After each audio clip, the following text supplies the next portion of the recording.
Prince Harry's NBA Finals courtside appearance is the ultimate proof he is thriving. Let's just talk about that moment because, that was special. Prince Harry pulls up courtside at the NBA Finals in San Antonio. Spurs versus Knicks, pressure everywhere, arena loud enough to shake your soul. Then boom, Jumbotron hits him, and the whole place reacts like they just saw a celebrity cheat code unlock. Man's just sitting there, jacket on, chilling, laughing, eating popcorn like he didn't just trigger a global reaction online. And that's the difference right there. No palace script, no stiff royal walk, no carefully controlled official moment energy, just a guy enjoying a basketball game. And people loved it because it felt real. You can't fake that crowd reaction. That wasn't staged, that wasn't engineered. That's pure, yo, is that Harry energy exploding across an arena. And look at him too, relaxed, smiling, fully in the moment. No tension, no performance, just peace. And honestly, people relate to that more than anything else.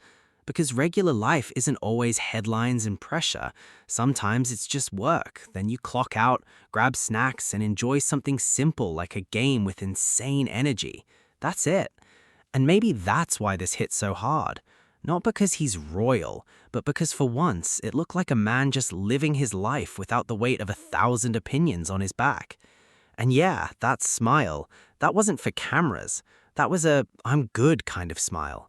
And people can tell the difference. The media reaction to this whole thing is honestly comedy at this point, like full-on chaos.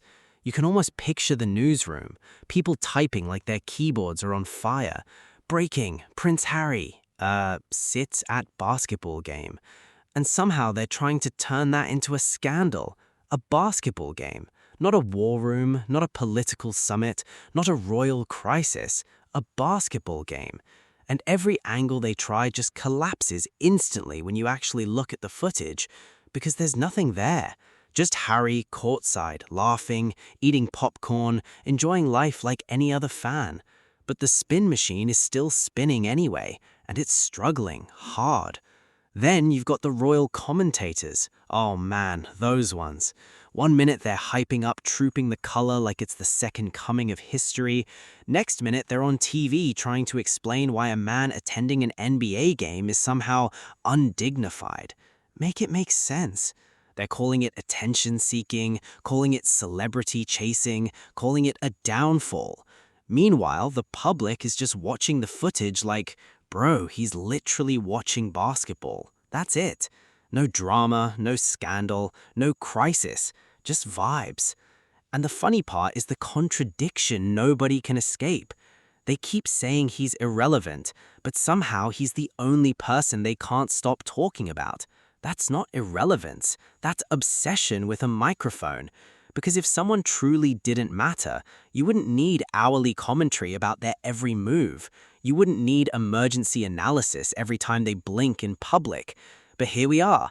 A man goes to a game, the internet enjoys it, the crowd enjoys it, and certain corners of the media act like the world has ended.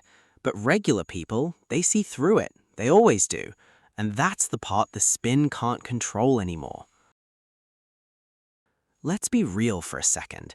You cannot PR your way into that kind of energy. You just can't.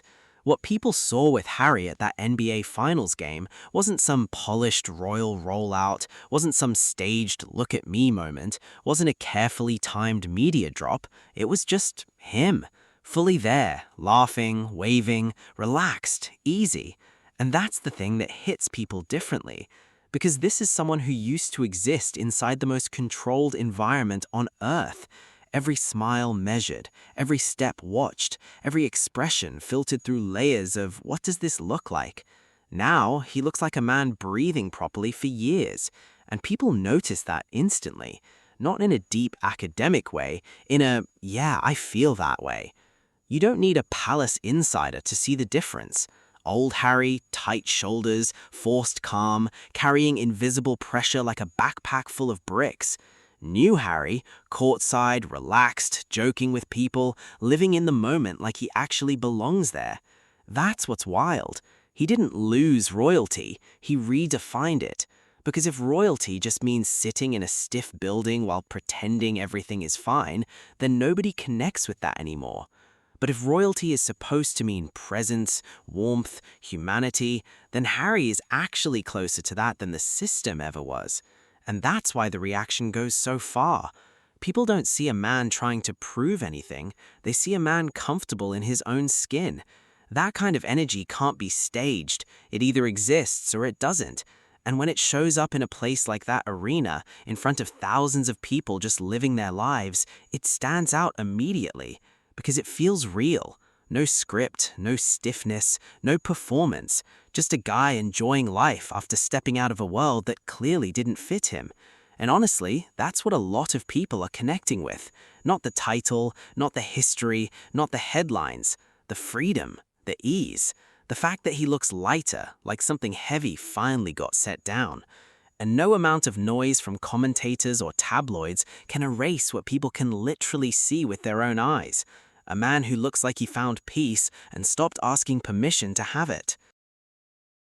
You know what's funny? Trolls and detractors are still trying to act confused about why Harry looks so different since he left that cold and toxic palace. But honestly, it's not complicated. Look at the environment. Back then, everything around him was rules, pressure, posture, silence. Don't do this, don't stand like that, don't smile too long, don't be too human. That kind of life drains people. Simple. Now, fast forward to what people are seeing in places like Texas. No velvet ropes energy, no stiff choreography, no constant supervision of every facial expression like he's under CCTV from another century. Just Harry, talking to people like a normal guy, laughing freely, enjoying the moment without a manual in his pocket. That's the difference. And regular people get that instantly. Because we all know what it feels like to be somewhere you can finally breathe properly. No performance, no pressure to represent, just existing. That's the vibe he's giving off. And it hits different in a place like a packed NBA Finals arena. Because sports already bring people down to the same level. Nobody cares about titles there. Everyone's just a fan. Everyone's just reacting in real time, screaming at bad calls, celebrating big plays, eating overpriced snacks like it's a life decision. And there's Harry in the middle of it, not above it, not separated from it, just in it. And that's why people connect with what they see, because it doesn't feel staged, it doesn't feel filtered. It feels like a guy who finally stepped out of a pressure cooker and realized, oh, this is what normal feels like. And yeah, people will always try to analyze it, spin it, overthink it, but the footage is simple. He looks relaxed, he looks present, he looks like himself. Because when someone stops performing and starts living, you can tell immediately. And that's exactly what people are reacting to. And you already know what's coming next. The moment is real, the vibe is pure. People are smiling, reacting, enjoying it. And the media, they're already sharpening the knives. Because they don't see a man at a basketball game, they see content. They see something to twist, stretch, and turn into a problem. If Harry smiles too much, calculated PR move. If Harry looks relaxed, he's trying too hard to look normal. If Harry enjoys himself, the tension-seeking. If he stays quiet, isolated and withdrawn. Like, pick a lane, please. It's like watching someone argue with a mirror that just keeps disagreeing with them no matter what. And that's the part regular people are clocking now, because we see the footage first, then we see the headline, and they don't match at all. One is a guy laughing courtside, popcorn in hand, enjoying a game like any other fan.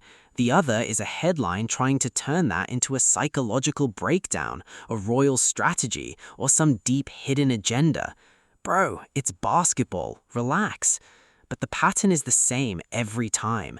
A normal human moment happens, then the spin machine kicks in like it just got an emergency alert, and suddenly everyone's supposed to believe there's a hidden meaning behind a man enjoying his life. That's where it gets ridiculous. Because at some point, people stop buying it. You can only cry scandal so many times before it turns into background noise. And Harry's situation is the perfect example. He can't win in that system. Too happy, suspicious. Too calm, suspicious. Too visible, problem. Too private, also problem. It's like they're not reacting to what he does anymore. They're reacting to the fact that he exists outside their control. And that's what really annoys them, because the moment stops being theirs to shape. But here's the truth regular people already figured out. You don't need a headline to tell you how to feel about a simple moment. You've got eyes. You can see a man having a good time. That's it. No scandal, no secret plot, just life happening in real time. And no amount of spin is going to change that anymore. Thanks for watching. I'm your host, Miles.